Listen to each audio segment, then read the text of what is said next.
Quand vous tendez les mains, je ferme les yeux pour ne pas vous voir. Quand bien même vous multipliez les prières, je n'entends pas. Vos mains sont pleines de sang. Lavez-vous, purifiez-vous, ôtez de ma vue vos agissements mauvais, cessez de faire du mal, apprenez à faire du bien, cherchez l'équité, redressez l'oppresseur, rendez justice à l'orphelin, défendez la veuve.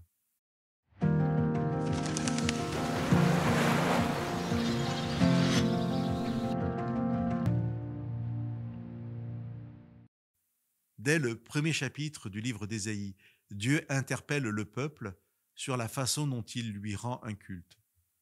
Ce dernier ne peut se résumer à la répétition de simples rites traditionnels. Cessez d'apporter des offrandes inutiles, dit Dieu au verset 13. L'encens est pour moi une abomination.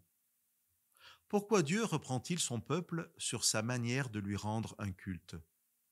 Il l'exhorte en fait à mettre en harmonie sa foi en lui avec son engagement à soulager celui qui en a besoin.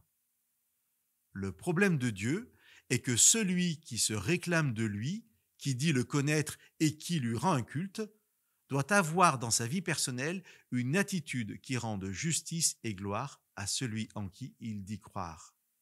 La posture que Dieu attend de celui qui le confesse est le secours de celui qui en a besoin.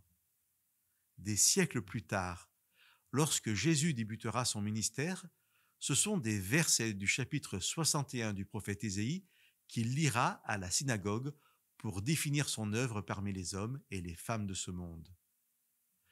L'Esprit du Seigneur est sur moi, parce qu'il m'a conféré l'onction pour annoncer la bonne nouvelle aux pauvres. Il m'a envoyé pour proclamer aux captifs la délivrance et aux aveugles le retour à la vue, pour renvoyer libres les opprimés, pour proclamer une année d'accueil de la part du Seigneur. Chers amis, nous rendons un culte à Dieu parce qu'un jour il a fait irruption dans nos vies.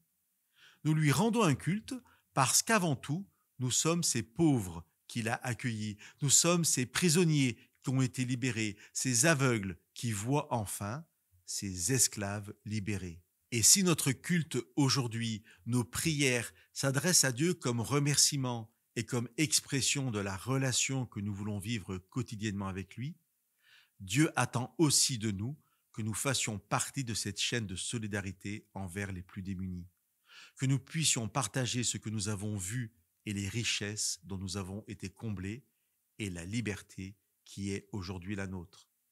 Chers amis, que Dieu nous bénisse dans ce ministère de solidarité qu'il offre à chacun d'entre nous.